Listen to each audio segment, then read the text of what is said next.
Hello everybody, welcome back to my channel.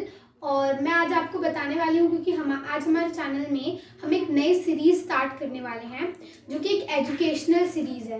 तो इसमें मैं आपको जो है क्लास 6 से लेके मतलब साइंस का क्लास 6 से 1 बाय 1 सारे चैप्टर्स इस बोर्ड पे पढ़ाऊंगी एंड आई होप आप लोगों को वो क्लियर होगा।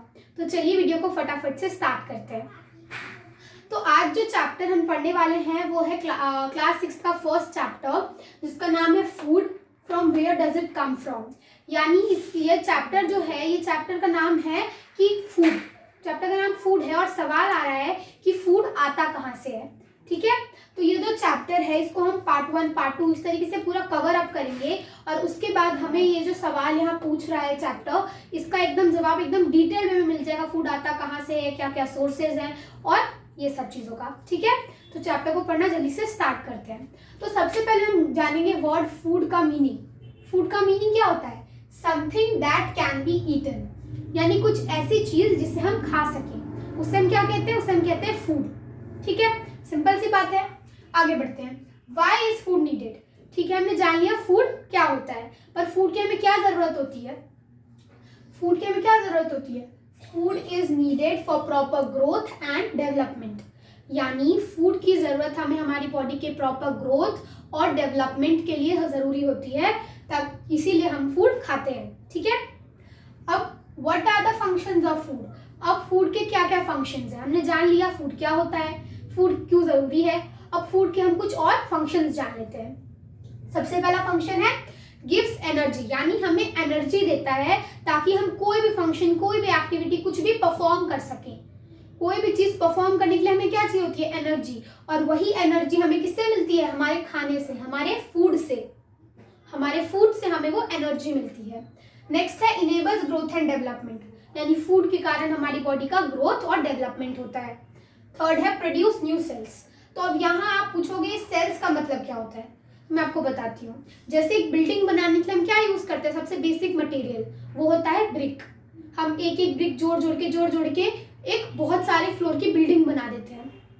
बना देते हैं कि नहीं? बनाते हैं। ऐसे ही हमारी जो बॉडी होती है ना, वो छोटे छोटे यूनिट से मिलकर बनी होती है जिनका एक स्पेसिफिक नाम है। उन्हें हम क्या कहते हैं? सेल्स कहते हैं। तो हमारी बॉडी बहुत सारे सेल से बनी होती है जिनको हम नेक्ड आई से नहीं देख सकते हैं। ठीक है, उसके लिए आपको माइक्रोस्कोप चाहिए। तो ये जो सेल्स होते हैं ना, हमारी बॉडी के लिए बहुत इंपॉर्टेंट होते हैं। ठीक है, आप नेक्स्ट क्लास में इस सेल्स को और डीपली स्टडी करोगे। तो ये सेल्स हमारे लिए बहुत इंपॉर्टेंट होते हैं। तो नए नए सेल्स प्रोड्यूस करने के लिए हमें खाना खाना जरूरी होता है।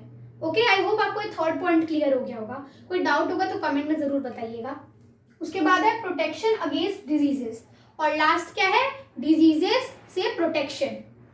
हम अगर बीमार पड़ते हैं तो हमारी मम्मी क्या होती है? कुछ खाना खा लो, कमजोरी नहीं होगी, है ना। तो खाना खाने से क्या होता है? हमें थोड़ी एनर्जी मिलती है, और एनर्जी मिलती है तो उस बीमारी से हम रिकवर कर पाते हैं। ओके, तो आई होप आपको ये तीनों क्वेश्चंस क्लियर हो गए होंगे। हम आते हैं नेक्स्ट टॉपिक पे। तो जो हमारा नेक्स्ट जो है वो है एक टर्म जो है न्यूट्रिशन। न्यूट्रिशन एक टर्म है जिसको हम जानते हैं वो क्या होता है? Mode of taking in food and utilizing it for growth and development, यानी वो मोड, वो तरीका जिससे हम खाने को टेक इन करते हैं। ठीक है, चबाते हैं, च्यू करते हैं और उसको टेक इन करते हैं and food and utilize it for growth and development. तो खाने को हम डाइजेस्ट करते हैं और फिर उसको हम अपने ग्रोथ और डेवलपमेंट के लिए यूटिलाइज करते हैं। ठीक है, उससे हमें एनर्जी मिलती है और हमारा ग्रोथ और डेवलपमेंट भी होता है, क्योंकि खाना खाने से एक छोटा सा बच्चा जो पैदा हुआ होता है वो एक एडल्ट भी बन जाता है। देखते देखते वो एडल्ट बन जाता है। कैसे? खाना खाने की वजह से। ठीक है, तो न्यूट्रिशन का, आई होप आप लोगों को न्यूट्रिशन टर्म का मतलब समझ आ गया होगा। अब हम जानेंगे न्यूट्रिशन के टाइप्स। तो न्यूट्रिशन बेसिकली दो टाइप का होता है। कौन कौन सा? Autotrophic and heterotrophic. कौन कौन सा? Autotrophic and heterotrophic. तो मैं दोनों का मीनिंग बताती हूँ। ऑटोट्रॉफिक में जो ऑटो वर्ड है ना, ये ऑटो, इसका मीनिंग होता है सेल्फ, यानी खुद से। सेल्फ यानी खुद से। और ट्रॉफिक मतलब क्या होता है? टू ईट, यानी खुद से खाना। और हेटेरो में, हेटेरो का मतलब क्या होता है? अनदर, यानी दूसरे से। और ट्रॉफिक मतलब खाना, यानी दूसरे से लेके खाना। अब मैं इसका मीनिंग दोनों का समझाती हूँ अच्छे से। तो ऑटोट्रॉफिक में क्या होता है? वो ऑर्गेनिज्म जो अपना खाना खुद बनाते हैं, अपने जो है खाना बनाने के लिए जो भी चीजें होती है वो सब खुद बनाते हैं और अपना खाना भी खुद ही रेडी करते हैं। वो ऑटोट्रॉफिक की कैटेगरी में आ गए। जैसे कि ग्रीन प्लांट्स के अंदर क्या होता है, क्लोरोफिल होता है, जिसके कारण वो फोटोसिंथेसिस परफॉर्म कर सकते हैं और फोटोसिंथेसिस की वजह से वो अपना खाना खुद बना लेते हैं।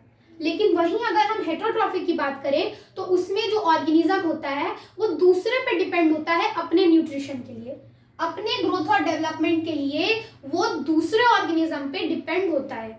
ठीक है, वो हेटरोट्रॉफिक में आ गए। जैसे हम human beings, animals, non green plant जो जिनके अंदर क्लोरोफिल नहीं होता, ये सब क्या होते हैं, ये सब ग्रीन प्लांट्स पे यानी ऑटोट्रॉफिक्स पे डिपेंड होते हैं अपने फूड के लिए।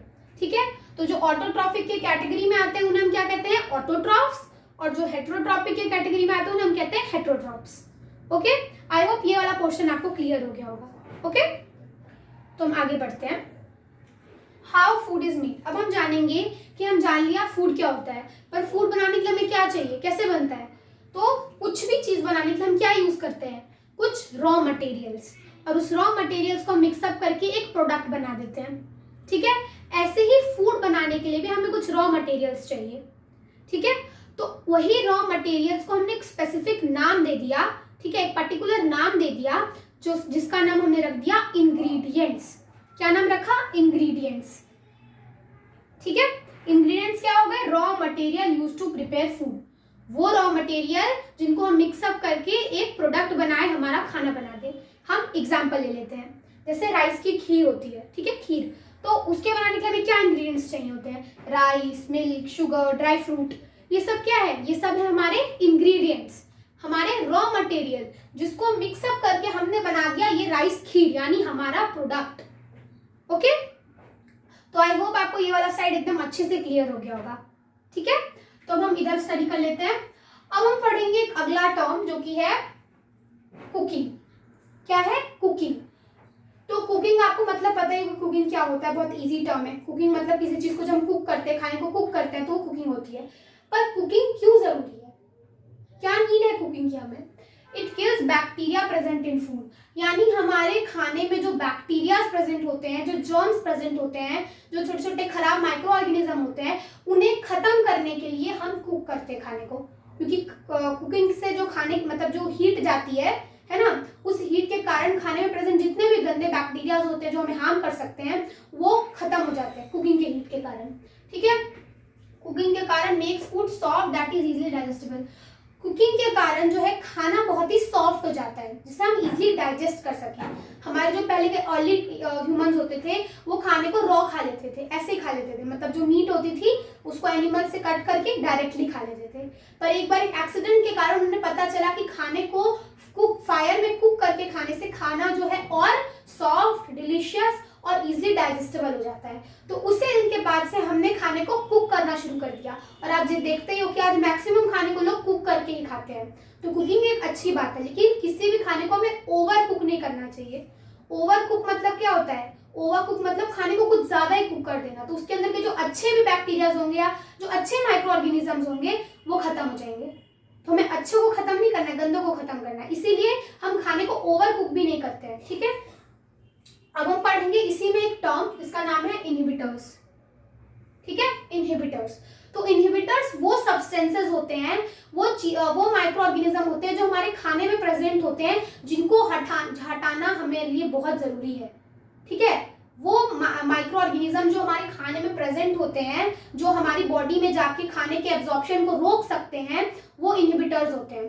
तो उन इनहिबिटर्स को भी खत्म करने के लिए हमें क्या करनी होगी, कुकिंग, जो मैंने यहाँ बताया।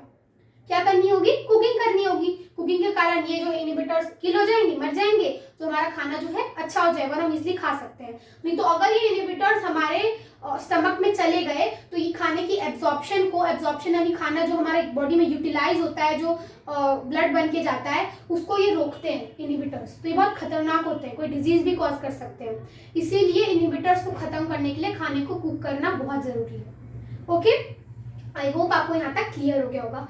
तो अभी हम लास्ट टॉपिक समझेंगे, वो है फूड वैरायटी। तो फूड वैरायटी क्या होता है, हम अपने डे टू डे लाइफ में मतलब बहुत तरीके का खाना खाते हैं। मॉर्निंग में हम कुछ भारी थोड़ा सा खा लेते हैं, हैवी, या पोहा खा लेते हैं। लंच में हम दाल चावल खा लेते हैं, ऐसे स्नैक्स के टाइम में थोड़े चिप्स खा लिए, डिनर के टाइम में हम रोटी सब्जी ये सब खा लेते हैं। तो ये सब क्या है, फूड की वेराइटीज है। पोहा अलग पोहा जो है एक अलग वैरायटी है, ऐसे दाल चावल अलग वैरायटी है, स्नैक्स में चिप्स अलग वैरायटी है। ये सब क्या है, खाने की डिफरेंट डिफरेंट वैरायटी है, डिफरेंट डिफरेंट टाइप्स है। तो हमने इस वैरायटी को 3 टाइप में क्लासीफाई कर दिया। ये जो इतना सारा हम खाना खाते हैं इसको हमने 3 टाइप में क्लासीफाई कर दिया। ठीक है, कौन कौन से में? Non vegetarian, vegetarian, eggetarian. Non vegetarian क्या हो गया? नॉन वेज, यानी जो एनिमल से मिलता है, जैसे एनिमल का मीट होता है, तो उसका एग्जांपल क्या होगा? चिकन, फिश, प्रॉन्स, ये सब क्या हो गया? Non vegetarian. तो जो लोग नॉन वेज खाते हैं वो नॉन वेजिटेरियन की कैटेगरी में आ गए।